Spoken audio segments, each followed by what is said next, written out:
The Count of Monte Cristo by Alexandre Dumas. Chapter 34. The Colosseum. Part II. Franz presented Albert as one of the most distinguished young men of the day, both as regarded his position in society and extraordinary talents. Nor did he say more than the truth, for in Paris and the circle in which the Viscount moved, he was looked upon and cited as a model of perfection. Franz added that his companion, deeply grieved at having been prevented the honor of being presented to the Countess during her sojourn in Paris, was most anxious to make up for it, and had requested him, Franz, to remedy the past misfortune by conducting him to her box, and concluded by asking pardon for his presumption in having taken it upon himself to do so. The Countess, in reply, bowed gracefully to Albert, and extended her hand with cordial kindness to Franz. Then, inviting Albert to take the vacant seat beside her, she recommended Franz to take the next best, if he wished to view the ballet, and pointed to the one behind her own chair. Albert was soon deeply engrossed in discoursing upon Paris and Parisian matters, speaking to the Countess of the various persons they both knew there. Franz perceived how completely he was in his element, and, unwilling to interfere with the pleasure he so evidently felt, took up Albert's glass, and began in his turn to survey the audience. Sitting alone, in the front of a box immediately opposite, but situated on the third row, was a woman of exquisite beauty, dressed in a Greek costume, which, evidently, from the ease and grace with which she wore it, was her national attire. Behind her, but in deep shadow, was the outline of a masculine figure, but the features of this latter personage it was not possible to distinguish. Franz could not forbear breaking in upon the apparently interesting conversation passing between the Countess and Albert, to inquire of the former if she knew who was the far Albanian opposite, since beauty such as hers was well worthy of being observed by either sex. "All I can tell about her," replied the Countess, "is that she has been at Rome since the beginning of the season, for I saw her where she now sits the very first night of the season, and since then she has never missed a performance. Sometimes she is accompanied by the person who is now with her, and at others she is merely attended by a black servant." "And what do you think of her personal appearance?"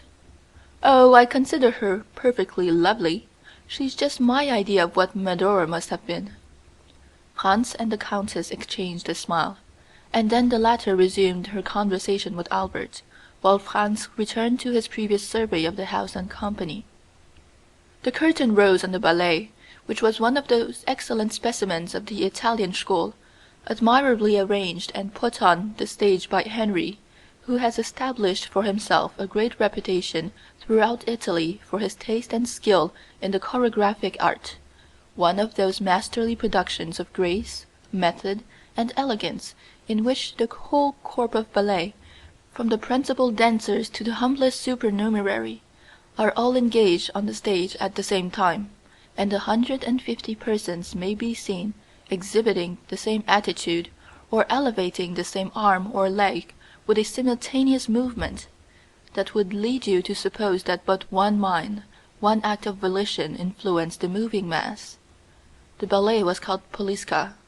However much the ballet might have claimed his attention, Franz was too deeply occupied with the beautiful Greek to take any note of it, while she seemed to experience an almost childlike delight in watching it, her eager, animated looks contrasting strongly with the utter indifference of her companion, who, during the whole time the piece lasted, never even moved, not even when the furious crashing din produced by the trumpets, cymbals, and the Chinese bells sounded their loudest from the orchestra. Of this he took no heed, but was, as far as appearances might be trusted, enjoying soft repose and bright celestial dreams. The ballet, at length, came to a close, and the curtain fell amid the loud, unanimous plaudits of an enthusiastic and delighted audience. Owing to the very judicious plan of dividing the two acts of the opera with the ballet, the pauses between the performances are very short. the singers in the opera having time to repose themselves and change their costume when necessary, while the dancers are executing their pirouettes and exhibiting their graceful steps. The overture of the second act began, and, at the first sound of the leader's bow across his violin, Franz observed the sleeper slowly arise and approach the Greek girl, who turned around to say a few words to him, and then, leaning forward again on the railing of her box, she became as absorbed as before in what was going on. The countenance of the person who had addressed her remained so completely in the shade that, though Franz tried his utmost, he could not distinguish a single feature. The curtain rose, and the attention of Franz was attracted by the actors, and his eyes turned from the box containing the Greek girl and her strange companion to watch the business of the stage. Most of my readers are aware that the second act of Parisina opens with the celebrated and effective duet in which Parisina, while sleeping, betrays to Atho the secret of her love for Ugo.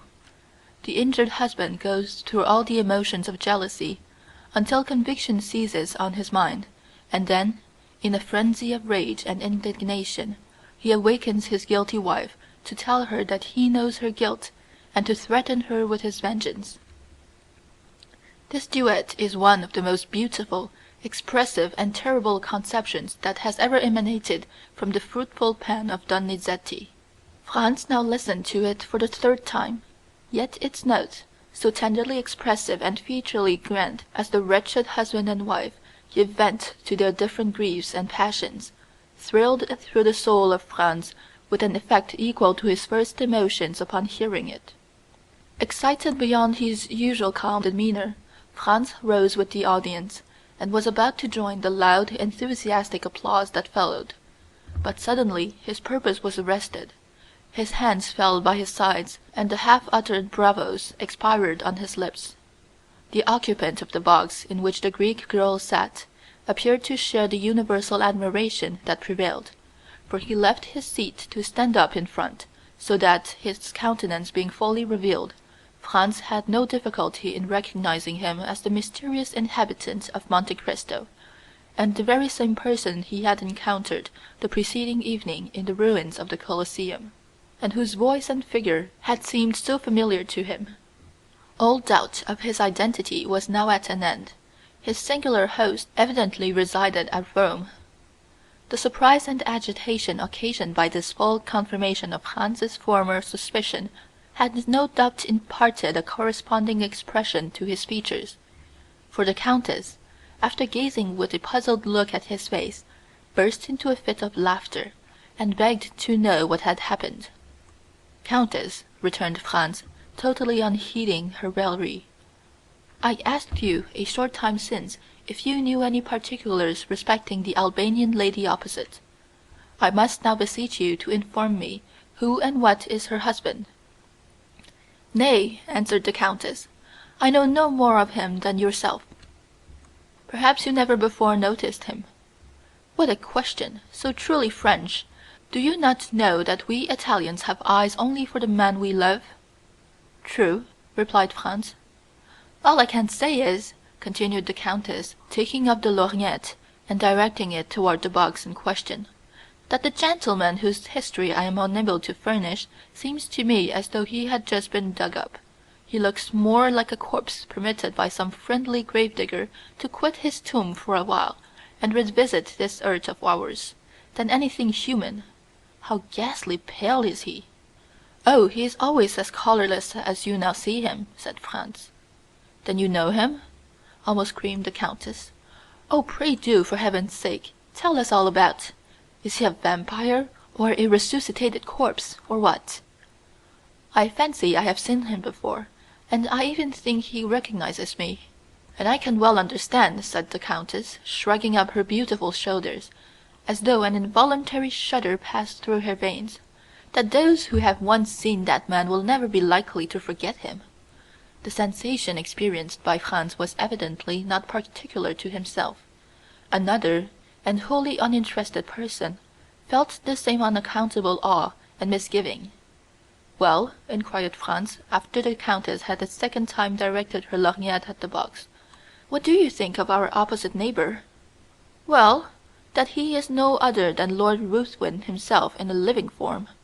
This fresh allusion to Byron, Scott of course, the son of an ill-fated sire, and the father of a yet more unfortunate family, bore in his looks that cast of inauspicious melancholy by which the physiognomists of that time pretended to distinguish those who were predestined to a violent and unhappy death. The Abbot, chapter 22, drew a smile to Franz's countenance, although he could but allow that if anything was likely to induce belief in the existence of vampires, it would be the presence of such a man as the mysterious personage before him. "I must positively find out who and what he is," said Franz, rising from his seat. "No, no!" cried the Countess. "You must not leave me. I depend upon you to escort me home. Oh, indeed, I cannot permit you to go." "Is it possible," whispered Franz, "that you entertain any fear?" "I'll tell you," answered the Countess. "Byron had the most perfect belief in the existence of vampires, and even assured me that he had seen them. The description he gave me perfectly corresponds with the features and character of the man before us. Oh, he is the exact personification of what I have been led to expect. The coal-black hair, large, bright, glittering eyes, in which a wild, unearthly fire seems burning, the same ghastly paleness. Then observe, too, that the woman with him is altogether unlike all others of her sex. She's a foreigner, a stranger. Nobody knows who she is, or where she comes from. No doubt she belongs to the same horrible race he does, and is, like himself, a dealer in magical arts. I entreat of you not to go near him, at least tonight, and if tomorrow your curiosity still continues as great, pursue your researches if you will, but tonight you neither can nor shall. For that purpose I mean to keep you all to myself." Franz protested he could not defer his pursuit till the following day, for many reasons. "Listen to me," said the Countess, "and do not be so very headstrong. I'm going home. I have a party at my house tonight, and therefore cannot possibly remain till the end of the opera. Now I cannot for one instant believe you so devoid of gallantry as to refuse a lady your escort when she even condescends to ask you for it." There was nothing else left for Franz to do but to take up his hat, open the door of the box, and offer the Countess his arm. It was quite evident, by her manner, that her uneasiness was not feigned, and Franz himself could not resist a feeling of superstitious dread, so much the stronger in him, as it arose from a variety of corroborative recollections, while the terror of the Countess sprang from an instinctive belief, originally created in her mind by the wild tales she had listened to till she believed them truth. Franz could even feel her arm tremble as he assisted her into the carriage. Upon arriving at her hotel, Franz perceived that she had deceived him when she spoke of expecting company. On the contrary, her own return before the appointed hour seemed greatly to astonish the servants. "Excuse my little subterfuge," said the Countess, in reply to her companion's half-reproachful observation on the subject, "but that horrid man had made me feel quite uncomfortable, and I longed to be alone, that I might compose my startled mind." Franz essayed to smile. "Nay," said she, "do not smile. It ill accords with the expression of your countenance, and I am sure it does not spring from your heart.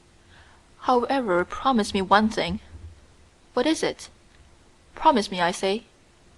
"I will do anything you desire, except relinquish my determination of finding out who this man is. I have more reasons than you can imagine for desiring to know who he is, from whence he came, and whither he is going. Where he comes from, I am ignorant, but I can readily tell you where he is going to, and that is down below, without the least doubt."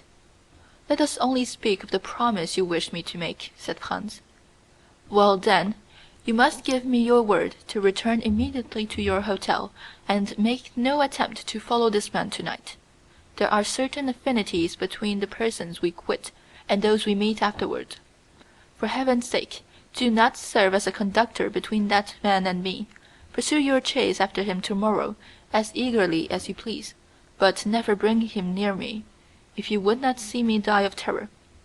And now, good night. Go to your rooms, and try to sleep away all recollections of this evening. For my own part, I am quite sure I shall not be able to close my eyes." So saying, the Countess quitted Franz, leaving him unable to decide whether she were merely amusing herself at his expense, or whether her fears and agitations were genuine. Upon his return to the hotel, Franz found Albert in his dressing-gown and slippers, listlessly extended on the sofa, smoking a cigar. "My dear fellow," cried he, springing up, "is it really you? Why, I did not expect to see you before tomorrow." "My dear Albert," replied Franz, "I am glad of this opportunity to tell you, once and forever, that you entertain a most erroneous notion concerning Italian women. I should have thought the continual failure you have met with in all your own love affairs might have taught you better by this time. Upon my soul, these women would puzzle the very devil to read them aright. Why, here, they give you their hand, they press yours in return, they keep up a whispering conversation, permit you to accompany them home.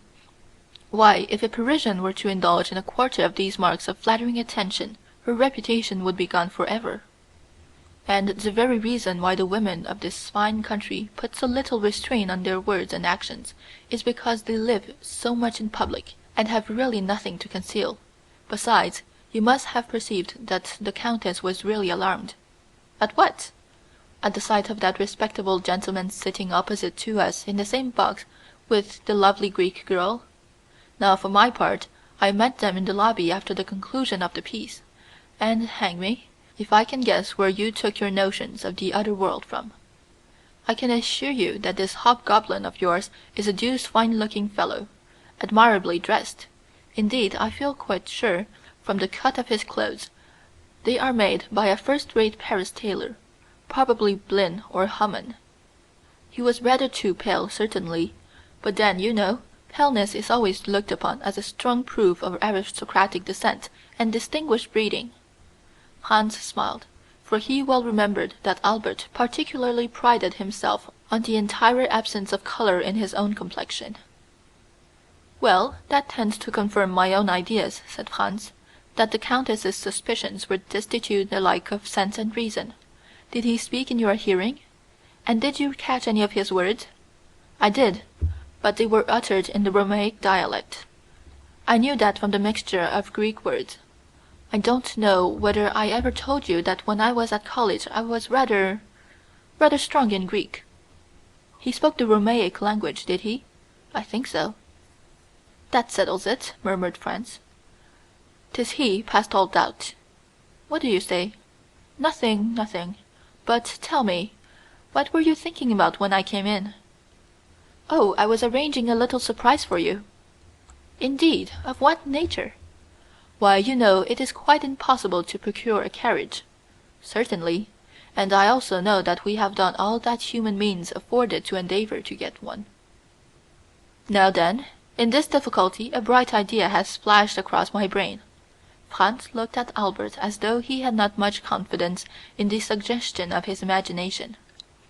"I tell you what, Sir Franz," cried Albert, "you deserve to be called out for such a misgiving and incredulous glance as that you were pleased to bestow on me just now, and I promise to give you the satisfaction of a gentleman if your scheme turns out as ingenious as you assert."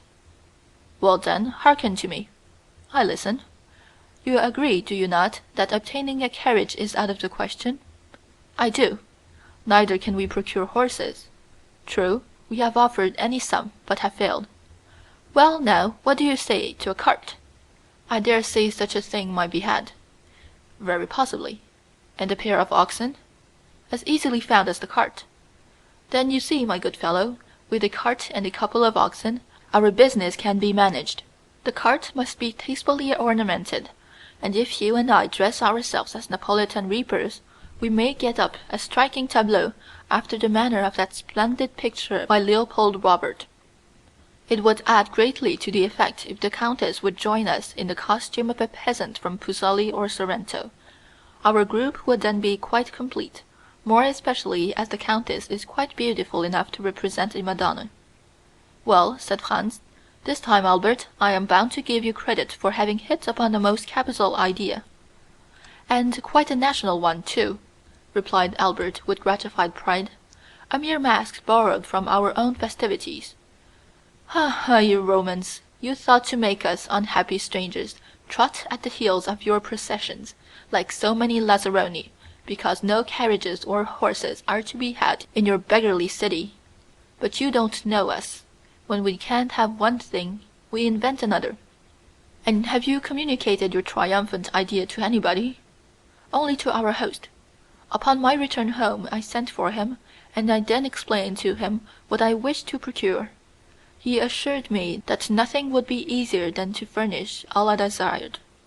One thing I was sorry for: when I bade him have the horns of the oxen glided, he told me there would not be time, as it would require 3 days to do that. So you see we must do without this little superfluity." "And where is he now?" "Who?" "Our host." "Gone out in search of our equipage. By tomorrow it might be too late." "Then he will be able to give us an answer tonight." "Oh, I expect him every minute." At this instant the door opened, and the head of Signor Pastrini appeared. "Permesso?" inquired he. "Certainly, certainly," cried Franz. "Come in, mine host." "Now then," asked Albert eagerly, "have you found the desired cart and oxen?" "Better than that," replied Signor Pastrini, with the air of a man perfectly satisfied with himself.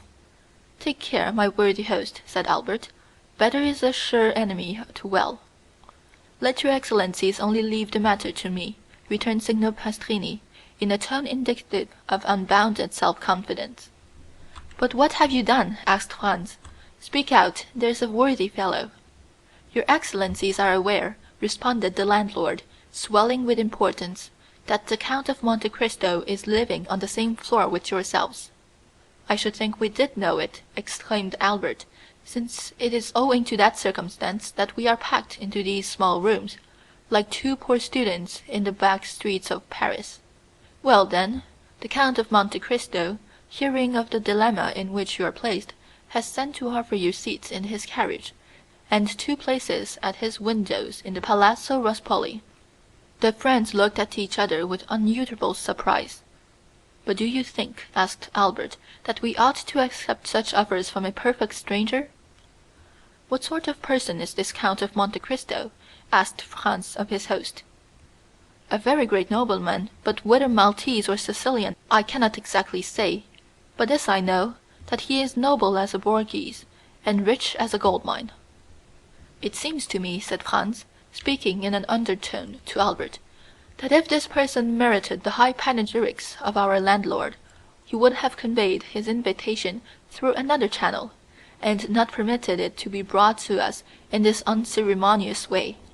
He would have written, or—" At this instant some one knocked at the door. "Come in," said Franz. A servant, wearing a livery of considerable style and richness, appeared at the threshold, and, placing 2 cards in the landlord's hands, who forthwith presented them to the 2 young men, he said, "Please to deliver these from the Count of Monte Cristo to Viscount Albert de Morcerf and Mr. Franz d'Épinay. The Count of Monte Cristo," continued the servant, "begs these gentlemen's permission to wait upon them as their neighbor, and he will be honored by an intimation of what time they will please to receive him." "Faith, Franz," whispered Albert, "there is not much to find fault with here." "Tell the count," replied Franz, "that we will do ourselves the pleasure of calling on him." The servant bowed and retired. "That is what I call an elegant mode of attack," said Albert. "You were quite correct in what you said, Signor Pastrini. The Count of Monte Cristo is unquestionably a man of first-rate breeding and knowledge of the world." "Then you accept his offer?" said the host. "Of course we do," replied Albert. "Still, I must own I am sorry to be obliged to give up the cart and the group of reapers. It would have produced such an effect, and were it not for the windows at the Palazzo Rospoli, by way of recompense for the loss of our beautiful scheme, I don't know but what I should have held on by my original plan. What say you, Franz?" "Oh, I agree with you. The windows in the Palazzo Rospoli alone decided me.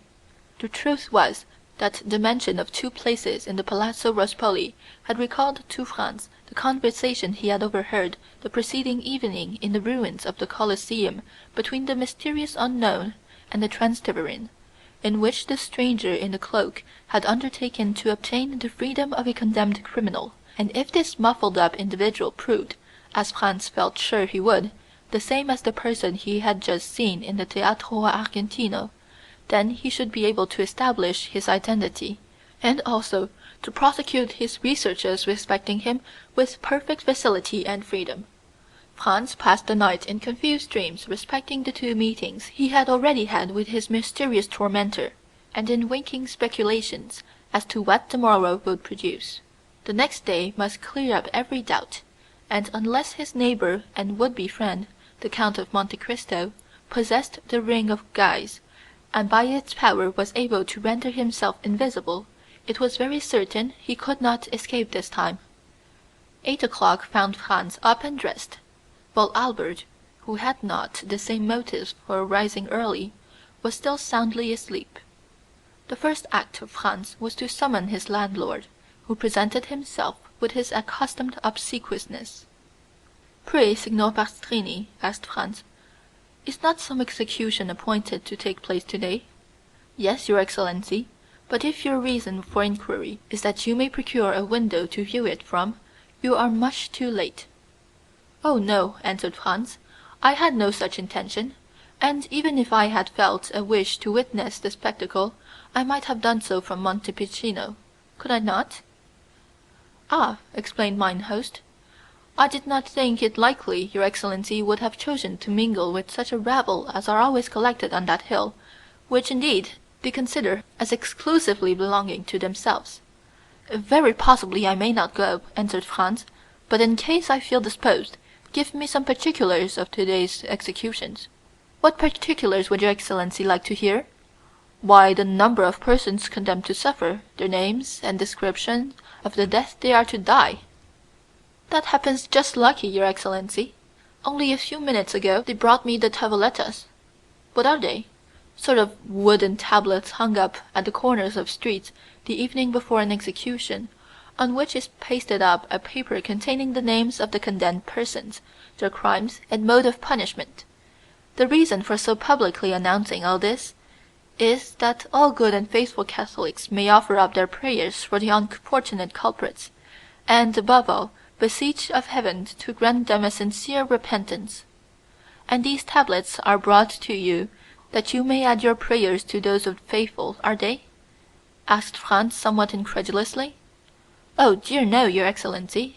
I have not time for anybody's affairs but my own, and those of my honorable guest, but I make an agreement with the man who pastes up the papers, and he brings them to me as he would the playbills, that in case any person staying at my hotel should like to witness an execution, he may obtain very requisite information concerning the time and place, etc."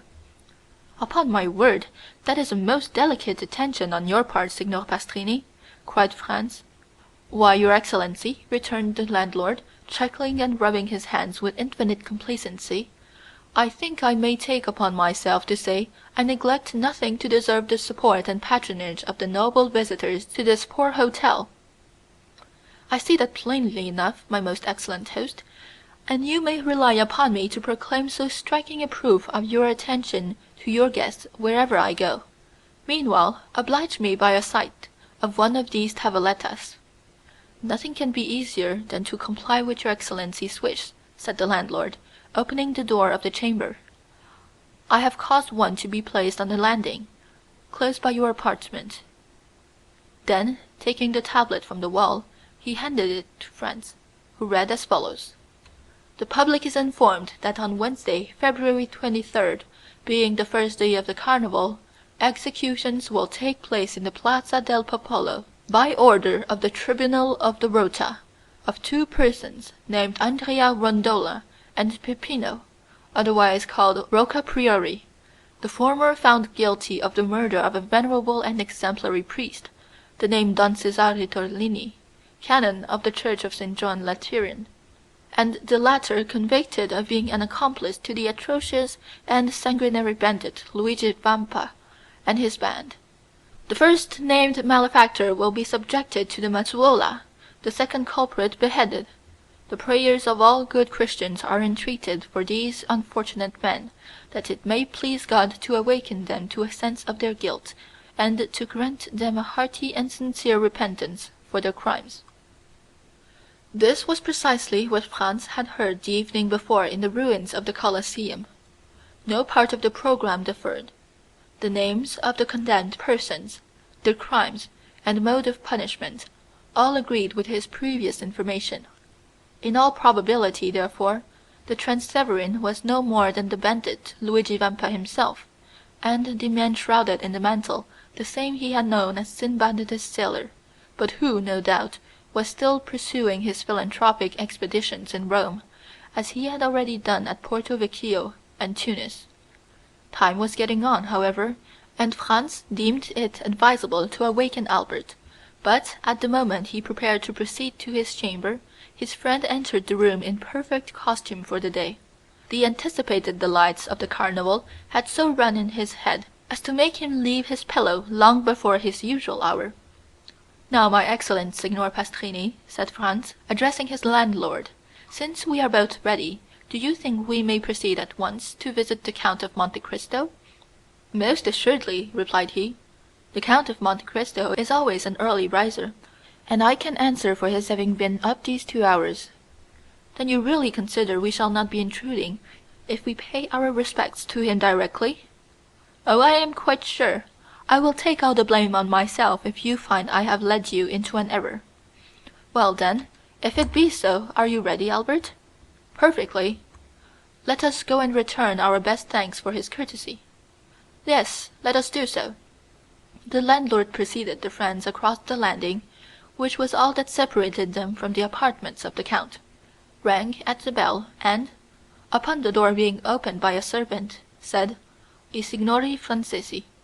The domestic bowed respectfully, and invited them to enter.